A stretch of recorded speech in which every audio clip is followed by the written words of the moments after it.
Kakinada rural మండలం గంగనాపల్లిలో వారాహి నగర్లో ఉన్న శ్రీ వారాహి అమ్మవారి ఆలయంలో ఈ నెల 26వ తేదీ నుండి వచ్చే నెల 4వ తేదీ వరకు శ్రీ వారాహి గుప్త నవరాత్రులు ప్రారంభమవుతాయని శ్రీ వారాహి దేవి అమ్మవారి ఆలయ కమిటీ సభ్యులు తెలిపారు. అమ్మవారి ఉత్సవాలకు సంబంధించి ఆదివారం ఆలయం వద్ద పందిర్రాట ముహూర్తం నిర్వహించారు. ఈ సందర్భంగా కమిటీ సభ్యులు మాట్లాడుతూ 9 రోజుల పాటు అమ్మవారికి విశేష అభిషేకాలు, పూజలు నిర్వహించడం జరుగుతుందని, భక్తులు పెద్ద సంఖ్యలో తరలివచ్చి అమ్మవారిని దర్శించుకొని తీర్థ ప్రసాదాలను స్వీకరించాలని కోరారు.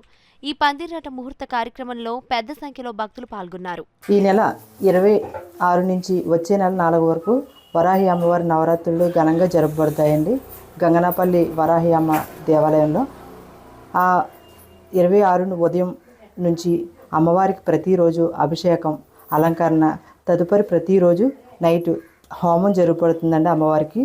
అలాగే ఆఖరి రోజే 4వ రోజు అమ్మవారికి కళ్యాణం నిర్వహించి అందరికీ భారీ ఎత్తున అన్నదానం జరగబడుతుందండి. కావున భక్తులెల్లరూ అమ్మవారిని దర్శించి అమ్మవారి యొక్క ఆశీర్వాదం పొందవలసిందిగా కోరి ప్రార్థిస్తున్నాం.